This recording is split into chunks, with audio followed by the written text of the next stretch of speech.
This video we're going to talk about what a quadratic function is and introduce you to that in this unit is all about quadratic functions. And for our start, we're just going to say, what do they look like? How do you know it's quadratic? Okay, so a quadratic function is any function that can be written in standard form right here. Okay, and in standard form, remember, the terms have to be in order from highest degree to lowest degree. So you see ax squared plus bx plus c, and the y should be by itself. Okay. From a graph, it's really easy to tell if it's a quadratic function. It's going to look like this or like this. These are called parabolas, and they are just kind of U-shaped like that, or they kind of look like a hill, and they can vary in width and things like that. On the right is the parent function. That's the most basic quadratic function, and all other quadratics are babies of that sort of, so to speak. Okay. All right. So if you're not given a graph, how do you know? Well, we just said quadratic functions have to look like this.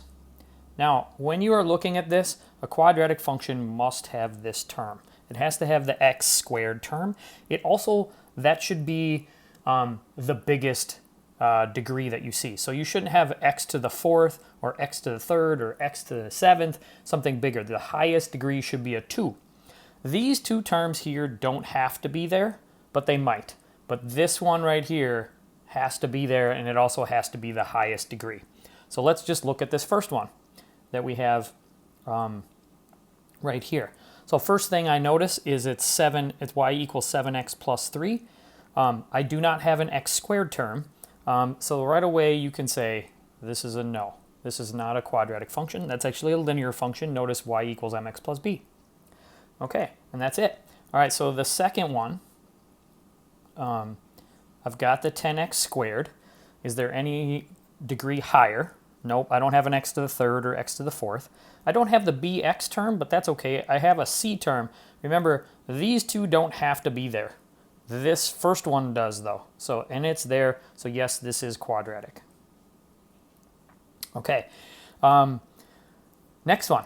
If we look at that last one on this page, notice I've got an x squared term. I've got a bx and I've got a c term. Again, these you don't have to have there, but they are there. The problem with this one is I've got it something bigger than an x squared. So this is not a quadratic because the highest degree you should have is 2. So this is not quadratic. And that's how you determine if it's quadratic from an equation. Now sometimes you'll be given a table to figure out if it's quadratic, and I just kind of want to go over how this works. The way that you do this is you look at the differences of the y's, and you're going to do this twice. So you're going to start and you're just going to say, what is the difference between 0 and 1? And notice here I wrote plus 1. And then I'm going to go the difference between these right here. That's going from 1 to 4 is going up 3. And then from 4 to 9 is going up 5. And then from 9 to 7, that's plus 7. So that's called the first differences. If those were all the same, we would say it's constant change and it's a linear function then, but it's not. So what you want to do here is do this twice. For it to be quadratic, you're going to do it again. So now you're going to say from 1 to 3, that's a difference of 2. It went up 2. From here to here, 3 to 5, that's also plus 2.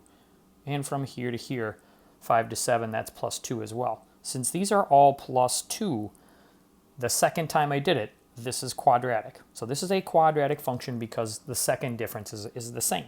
So we're going to try that on one of these tables here. So again, you're going to look at the y's. So let's do this.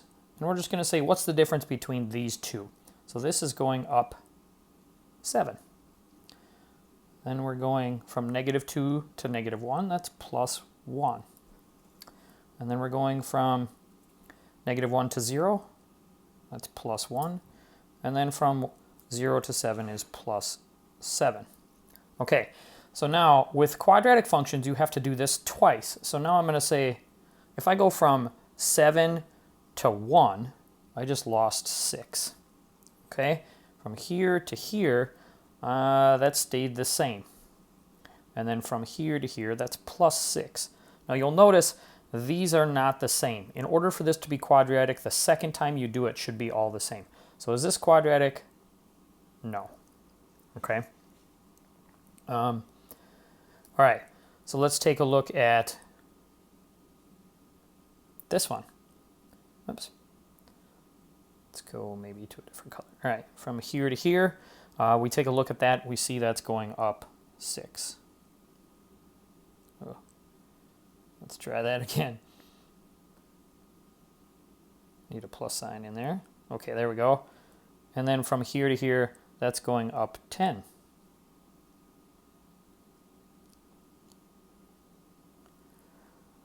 Up 14. And from here to here, that's going up 18. Okay, so now I'm going to do this one more time to see. I've got to do it twice. So from 6 to 10, that's plus 4. From 10 to 14 is plus 4. And then 14 to 18 is plus 4. Now, notice these are all the same.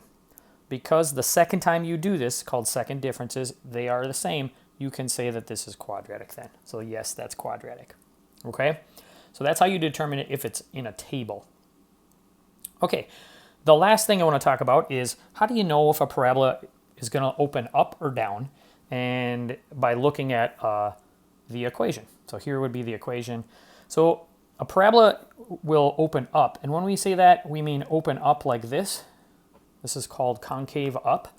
And you'll know it's up because the arrows are pointing up. That's the easiest way to tell. So we call that concave up. And it's pretty easy to tell. You just need to make sure your equation first is in standard form. And then you just look at the a value. If the a is positive, it's going to be opening concave up. Some people call this a happy parabola because it looks like a smiley face like this, right? So when you're happy, it's positive. You've got a smiley face. So that's one way to think about it. Okay. And then by the same token, you could probably guess concave down is like this. And how do you know if it's going to open down? That's when the a value is negative. And so again, this would be when you're negative, you're feeling down, you're sad. It might be, some people think of this as like a sad, frowny face. So it's like a sad parabola. So that's one, that's how you remember. The key thing is just make sure that it's in standard form before you try to determine this. Okay, so let's take a quick look at these. All right, so your directions will just say, is it concave up or concave down? Okay, so I look at this right here, and I see that it's in standard form. Okay, so now I'm going to look at my a value, which should be the number in front of your x squared. So a is positive 5, which is, because it's positive, that means it's going to open concave up. You can either draw the picture like this, or you can write concave up, however you want to go about that. Okay, and that's it. You just determined that if you were to graph that function, it would open up. So, okay, let's look at this next one. So is this in standard form? Yes. Highest degree right here, working, there's no bx term, but that's okay. It's in order from highest degree to lowest degree.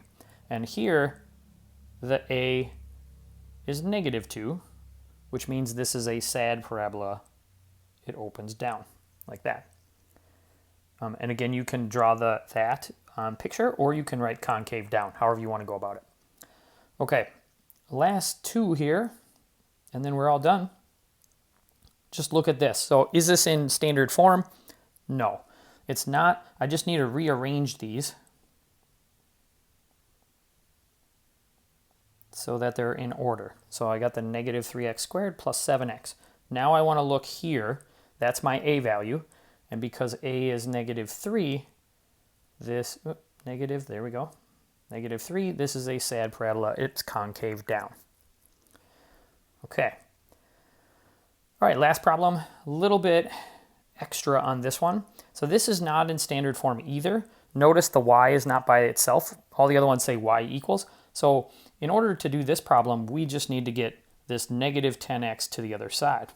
And in order to do that, you've got to add the opposite on both sides. Okay, so when I do that, on the left, these will cancel out, and I'm just going to have y equals.